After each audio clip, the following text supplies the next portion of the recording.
Well, U.S. allies overseas universally supporting the president's decision to take action against Syria. Israeli Prime Minister Netanyahu saying he, quote, fully defends Trump's decision. Saudi Arabia's foreign ministry saying it offers strong support for the strike. The European Council President Donald Tusk tweeting, quote, this U.S. strike show needed resolve against barbaric chemical attacks. Even the Prime Minister of Australia, Malcolm Turnbull, writing the retribution has been proportionate and has been swift, and we support the U.S. in that swift action. Hashtag Syria. Russia and Iran, however, aren't quite seeing it the same way. Iran's government calling the move dangerous and destructive. The Kremlin saying the move, quote, dealt a serious blow to Russian-U.S. relations, which are already in a poor state and will not bring us closer to combating international terrorism. Meantime, this reaction from Syria's dictator, Bashar al-Assad, calling the U.S. missile strike reckless and irresponsible, adding that the president's decision was based on faulty information and was short-sighted. Okay. Well, joining me now is American Islamic Forum for Democracy founder, former U.S. Navy lieutenant as well, commander, and the son of Syrian immigrants, Dr. Zuhdi Jasser. It's so great to have you on this topic tonight, sir. Thank you. I mean, I first have to, yeah, I mean, we've talked so many times about other things with regards to foreign policy, but this hits home for you. I know that you applaud the president for this strike, but you also say that we've got to remain vigilant and remember that, you know, this is only not just Assad, but it's Russia, it's Iran, it's Hezbollah. Why do you add that layer of concern? Well, because we are at war. I mean, for those who said we needed a declaration of war, we've been at war, and there are many fronts in this war. The Syrian people, you know, we thank God for this action that happened, but it is only one act, one surgical strike. But I think Assad will now blink. I think he will now realize that we have a president who will listen to his military, that tells him that inaction is a much greater risk to the West than action. And yes, the laudatory congratulations and agreement from Saudi Arabia, Egypt, and all of the other monarchs and tyrants in the Middle East is not unexpected.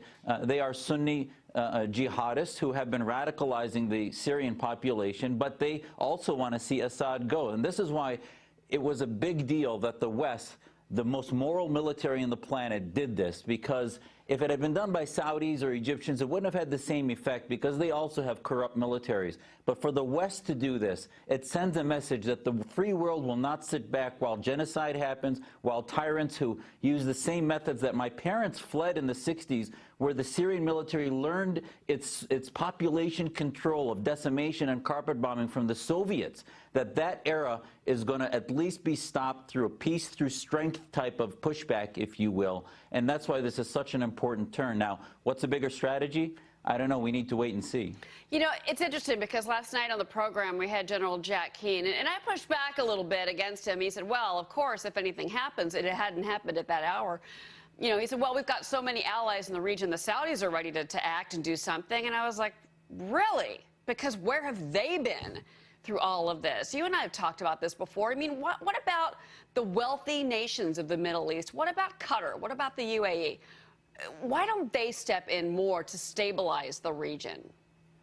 Well, remember, the problem in each of these countries is the jihadist coin has two sides to it, a Sunni jihad and a Shia jihad. In Syria itself, you have ISIS, which is the Sunni jihadists that were radicalized by the Saudi ideology, Qatar, and Turkey. The Shia jihadists are the Assads, the Iranian, Hezbollah, 20, 30,000 fighters on that side. So both sides are an evil coin. They don't want to send their own troops in. They want to radicalize the opposition to keep them fighting in the sectarian battle since the beginning of Islam. So this is why the free world needs to navigate a third pathway, not through sending troops, but containing that to a real civil war and demanding that Russia and Iran pull out. This is why when the red line was crossed, really President Obama missed a huge opportunity, because it took until 2015, we felt as Syrians, that hospice really started in Syria when the Russians started flying air campaigns over Syria in 2015, which really seemed to be a terminal event.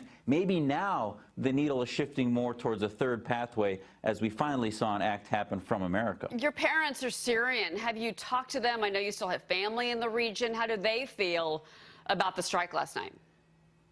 I have to tell you, my mom is in America, but my cousins, my aunts, they're all in Aleppo. We have some in Damascus.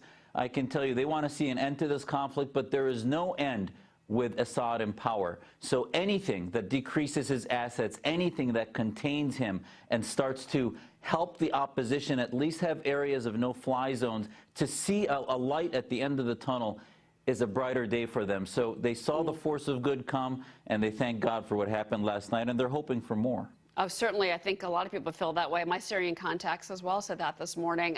I do want to move on to Europe really quick. We did have some breaking news out of Europe today. One person is in custody after a truck driver plowed into a department store in Stockholm, Sweden. You have 2 people reportedly killed, many more injured. The Prime Minister there is calling it a terror attack. I do want to get your reaction to that because it's another attack that involves a vehicle. And this tactic either shows desperation on behalf of terrorists or it's a very unsophisticated lone wolf action. What is your initial thoughts on today's attack in Sweden? Well, it's another vehicular jihad. The Israelis have been dealing with vehicular jihad from Hamas operatives for decades. It's an unstoppable act unless you actually look at the precursor ideologies of Islamist separatism and ISIS sympathies, which unfortunately political correctness has prevented us from doing. But whether it was in Nice, in Belgium, in the Christmas market, vehicular jihad over Christmas, the recent attack at the UK Parliament, it's an unstoppable crime unless people see it and step aside. There's no arms involved. We have to start looking at precursor ideology.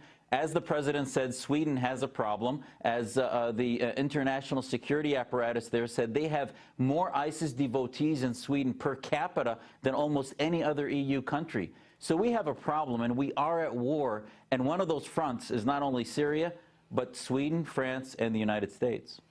Dr. Zuhdi Jasser, it was great to have you on tonight, especially with the topic of Syria, sir. And thank you. Thank you. Thank you, Cheryl. Appreciate it.